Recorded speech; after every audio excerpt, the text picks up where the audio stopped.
Mike's Daily Podcast. Episode 1432-1432, and I'm Mike Matthews, broadcasting from Cafe Anyway, located somewhere in Podcastro Valley, Mont, where it is still relatively cool at the moment, but it is going to be very, very uncharacteristically hot here in the Bay Area. I'm not looking forward to that. But then whine, and moan.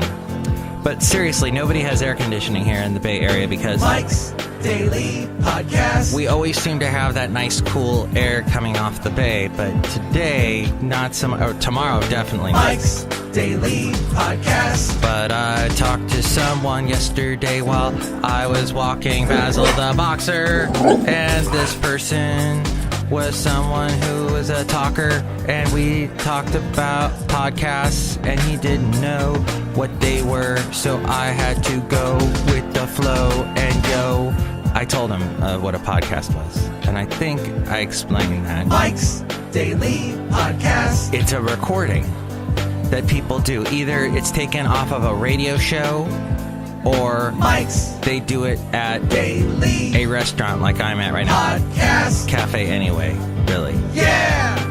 Anyway. I said anyway. Oh. Anyway. Thank you. Yeah, so good. I've talked to someone else and introduced them to podcasts. People, it's not, for some reason, it's not a concept people can easily understand, believe it or not. I know you're a big podcast fan. But some people, it's not they can't grasp it. Look who just walked in. Speaking of grasping that door handle and walking in. Just now. Hello, Michael Master. It's Madame Rootabega. And yes, I am here today on Friday. Friday, yes, it's hot. I see you're dressed down to very little clothing. That's right, Michael Master. Does this have some sort of effect on you? No. Yes. What's the appropriate answer? Awkward. Look who else walked in. Hello, Mike. This is Valentino, the parking attendant. And this is Bison Bentley. Do you know that? Mike, we don't like it. The hot heat day. Yeah. Although I get to wear my favorite tank top.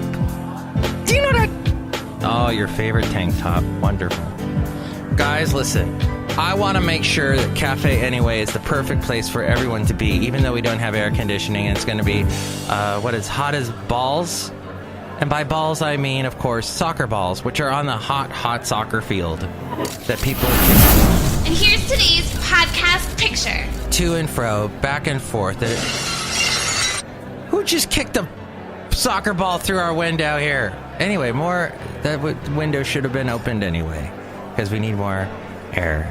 The Cafe Anyway podcast picture today is not of Cafe Anyway. In fact, it is of the wonderful Pacifica Beach area. I have not been there in many years. In fact, this picture was from 2010. But I saw it this morning and I was like, I think this is nice. It's kind of cooling looking at this picture.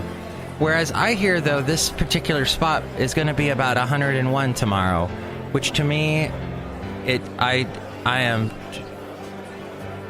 just want to say, Are you crazy? No way, fool. I know. It's insane how that can be that hot.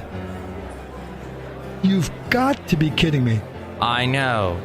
It is really amazing.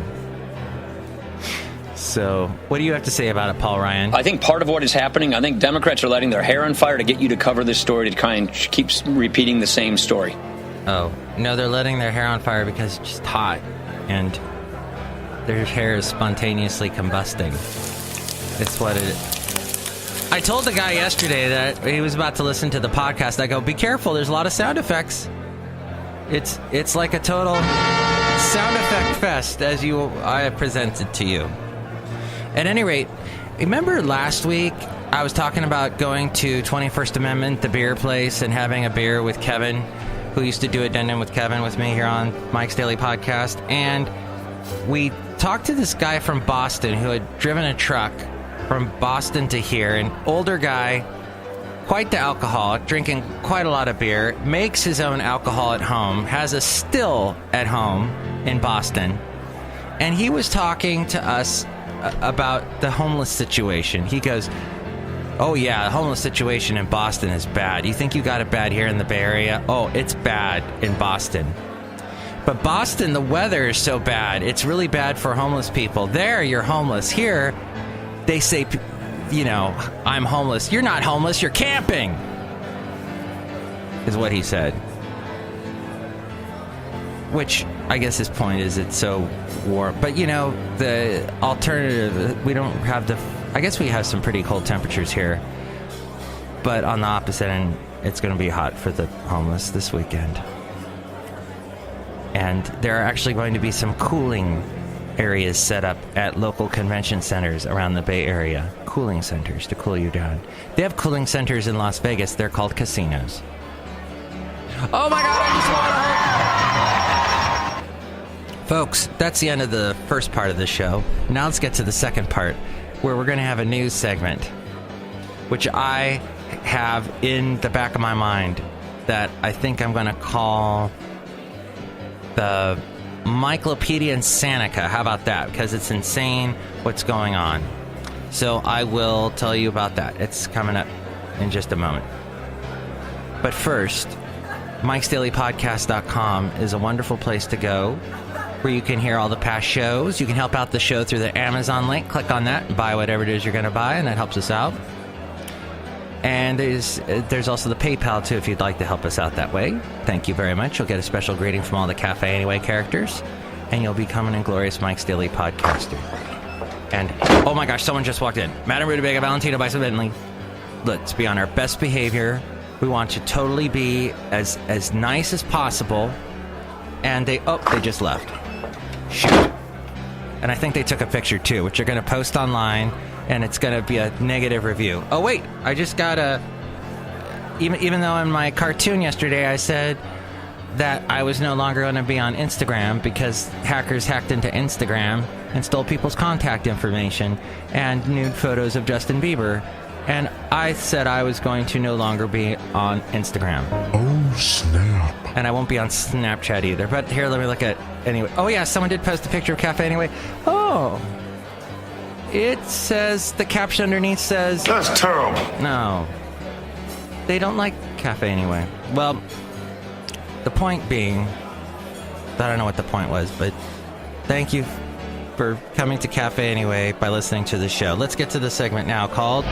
The MIKELOPEDIA INSANICA. Is that why you're bald, Mike? All right.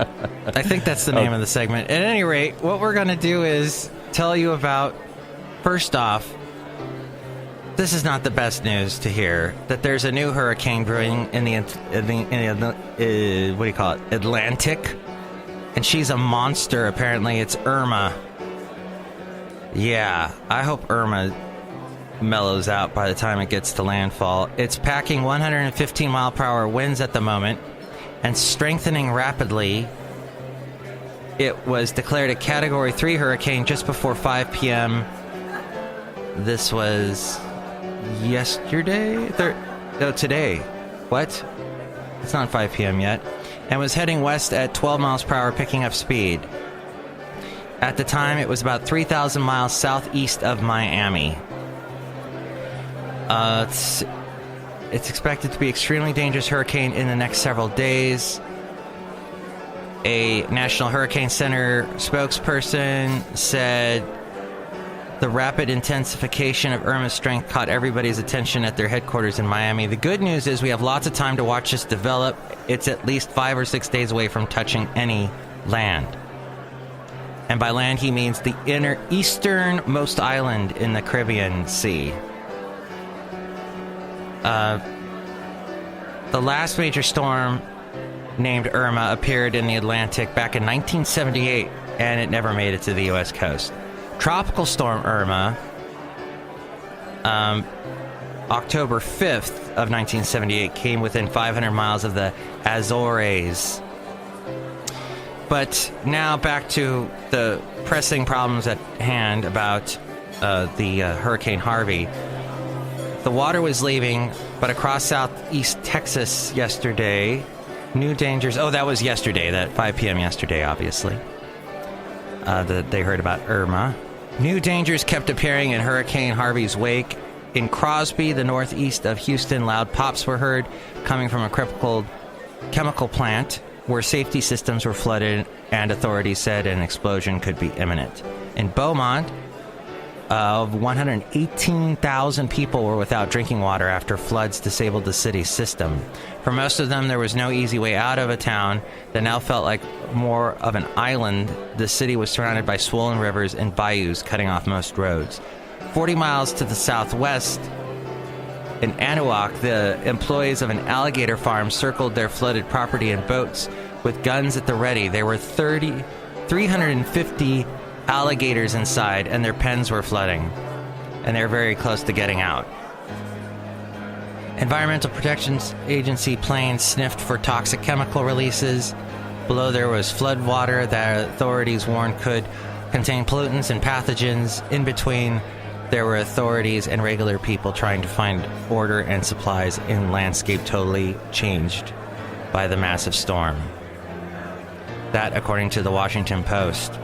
So the U.S. House will most likely vote on the first phase of emergency relief money for Hurricane Harvey in mid-September, as we are here at the beginning of September 1 today. After returning from summer recess, the initial down payment would replenish Federal Emergency Management Agency funds, FEMA funds, used in the immediate aftermath of the massive storm that flooded parts of Houston, with more than 50 inches of rain. The House and Senate are set to return to Washington September 5th.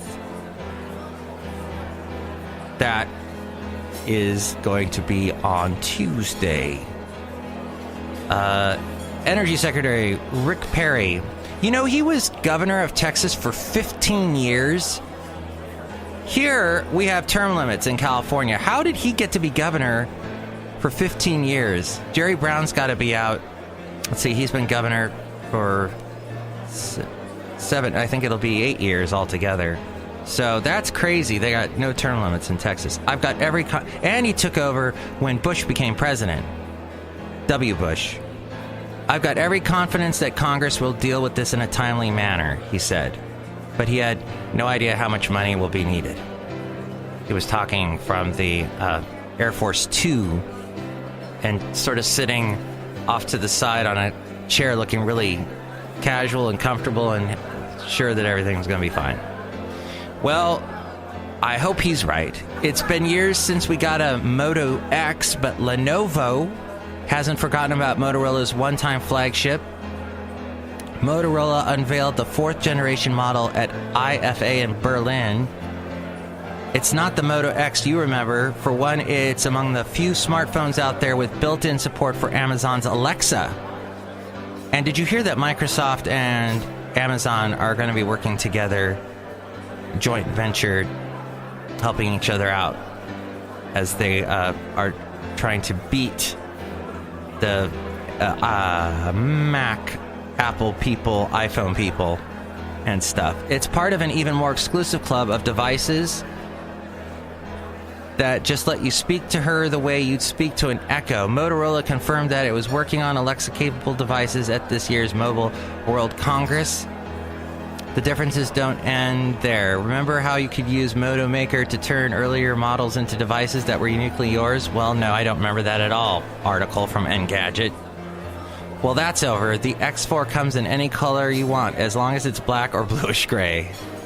While not customizable, the X4's aluminum and Gorilla Glass body is rated IP68 for water and dust resistance. Okay. And we're done with that. As we go outside a cafe anyway, we're bringing Mike's Daily Podcast somewhere in Podcaster Valley. I guess I'm not smart enough to read Engadget articles. And then this quick little headline, 49ers say that Coldplay will likely blow Levi Stadium's curfew. And future concerts are at risk. Oh my gosh. I want something just like this. Clock screwed up, but a doo-doo-wah. Balls. And then, what was the big Coldplay song? And it was all yellow. I just thought it was the funniest thing when they played the Super Bowl. They're such not a Super Bowl band. and I can fix you. But yeah, the big one is the one they did with Chainsmokers lately. Haley's last day at my job is today. Last day. Well, he's going to be there part-time, but I wanted to do this little tribute to Haley. Haley, you're the best. And you need to go back and listen to all the shows I did with Haley when Haley and I were both here in the morning, at Cafe anyway, early morning. This was the year 1908 when that was. No, it was 2015 through 2016. We were every morning talking to each other, having the strangest conversations. But I intend to meet up with Haley. Haley's going back to school, and I and Basil the Boxer, we will meet up with him and do a Daily Haley with him at some point. So Marco last week revealed that he will be taking over Haley's part of the job that he's doing at my work, and so we'll see Marco still. Jarrell Name, we hope to get to him soon. Maybe down the road somewhere we'll get to addendum with Kevin again. I don't think we're going to do a Welsh on the World, although it will be Welsh's birthday. I'm talking about Robert Owen Welsh. His birthday is coming up. I'm celebrating it on Sunday with him and a bunch of people. And I still don't know what to get him for a present. If you have an idea, please call me. 336-MM-DAILY. That's 336-MM-DAILY. Or you can email me, MIKES-DAILY-PODCAST@gmail.com. If you didn't get that, there's the lovely Ariel who is going to tell you in a moment. And I'm going to see Ariel's parents in a couple weeks after I get back from Florida. I'm looking forward to that, and I hope I don't get hit by a hurricane while I'm in Florida, although at this point it doesn't look too good. And that's pretty much it. I hope to do a show on Sunday, so maybe talk to you then. If this was your first time listening, I hope this was a whiz-bang experience. If not, my name's Mark Maron, and I used to be an alcoholic. Have a good day. Mike's Daily Podcast is written and produced and performed by Mike Matthews. His podcast is super easy to find. Download or listen to his show and read his blog at MIKES-DAILY-PODCAST.com. Email Mike now at MIKES-DAILY-PODCAST@gmail.com. See you tomorrow. Bye!